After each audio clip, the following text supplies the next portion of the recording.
Representative Stupak, Representative Womp, Representative Pitts. How about of the potential Short. presidential candidates?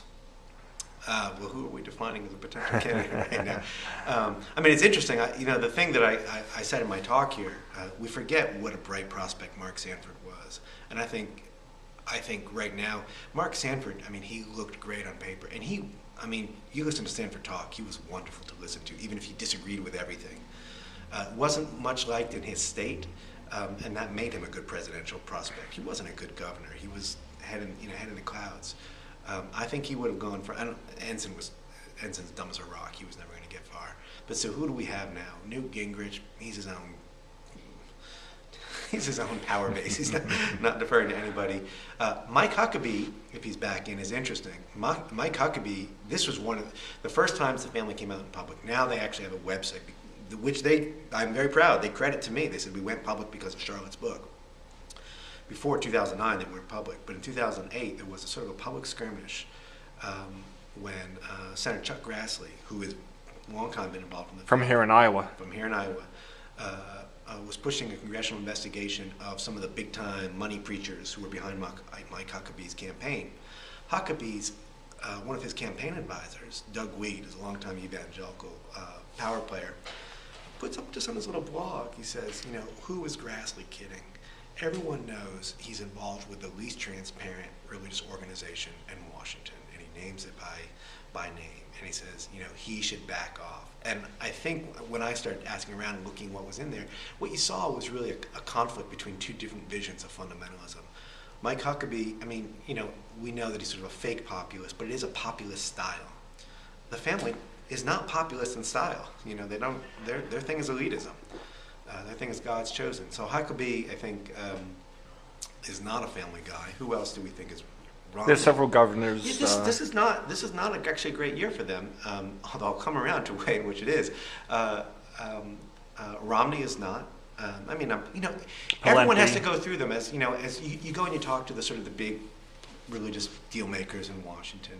One guy says, in the interesting mixed metaphors, is they're the kosher stamp of approval. If you want to do religion in Washington, you go through them. They own the National Prayer Breakfast, which is the event where politicians go to prove that they're devout, good, pious Americans. I don't know. Is there anyone else you want to think of who's a candidate? John Thune dropped out. He was a C Streeter. Michelle Bachmann? No, she's tacky and crazy. The family's about upper class.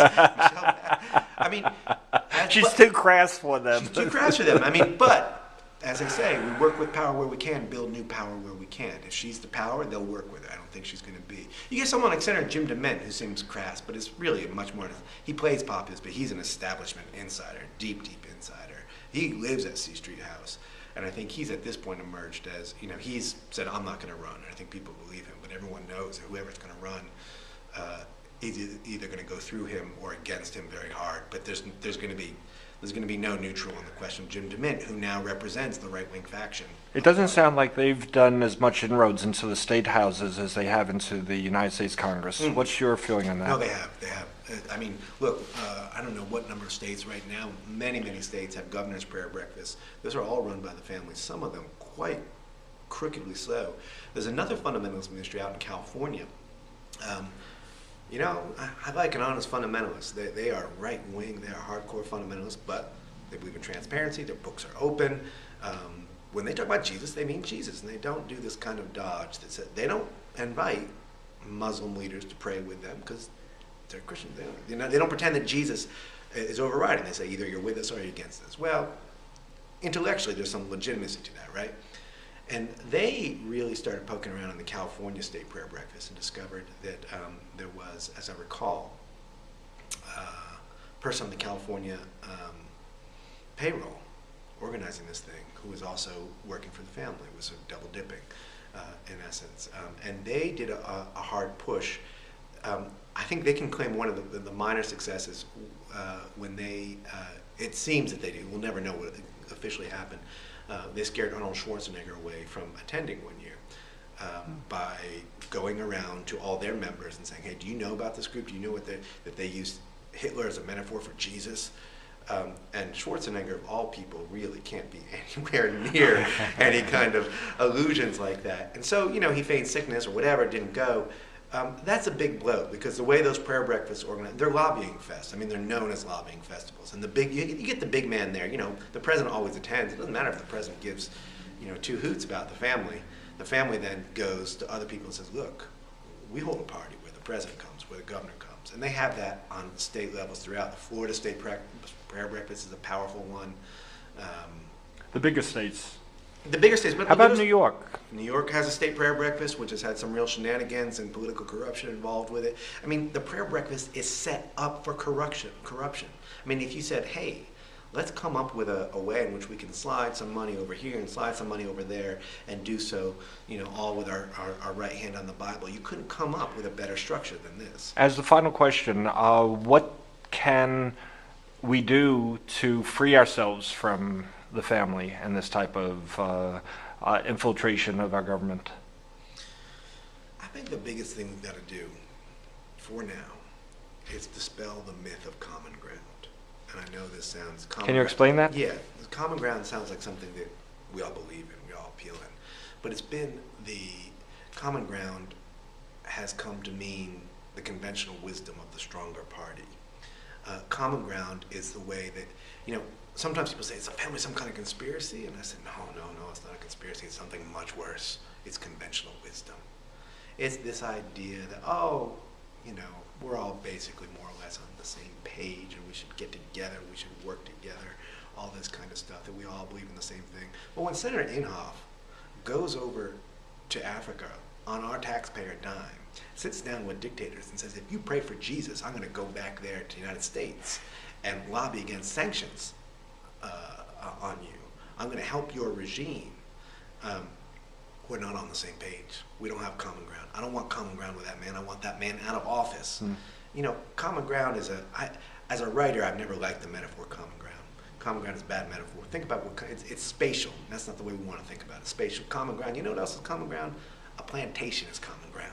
Master and slave are on common ground. I like these other metaphors. The one that I use in my talk, the noise of democracy. Let's get in there and let's have a big heated conversation. I like the metaphor of solidarity. That means we know 2 parties knowing who they are, not pretending to be one and the same. The family has done very well by preaching this kind of false unity, and to suggest that anyone challenging that, anyone being disruptive, is somehow undermining our ability to achieve common ground. And it's a little bit, I think of a letter I found in the family's archives from Chuck Colson, the Watergate felon who, born again, as he writes, through the graces of the family, which he describes in his book as a veritable, I'm quoting, veritable underground of God's men all through government in Washington. That's his language from a convicted felon who, I disdain the word conspiracy, but Chuck Colson, he's the real deal. He actually was a conspirator. But I found this letter. He was born again through the family. Doug Coe the leader, came and converted him, and is very close to him. He's now a major Christian right leader. And he's writing to, I believe it was to Coe, and he said, I love dialogue. He says, I love dialogue. He says, I sit right where I am, and the liberals always come to me. And I think that's part of the problem. So the big issue is for, noisy, sharp-elbowed folks like, atheists and so on to get out there and say, no, we don't all agree on this. We got to have a debate about this, not a dialogue, a debate, a fierce debate. And we got to ask those tough questions of our elected leaders. Well, it's not just the atheists. The religious moderates have to get out there to protect themselves. It's been interesting with the family.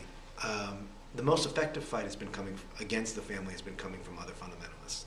The religious, and there's some religious moderates who are, but a lot of religious moderates want to sort of, this is embarrassing, how dare you say that Congressman Frank Wolf would ever be associated with something like this? Because he told me he was, The average person in Iowa would say that about Grassley. They would say, and Grassley is a perfect example because Grassley is a complex figure, right? I have to say, I admire some of the stuff Grassley's done about whistleblowers. And that example I gave you with Huckabee, that was a schism between 2 branches of fundamentalism. That doesn't mean Grassley wasn't right. Those guys behind Huckabee were serious trouble. But Grassley needs the tougher questions.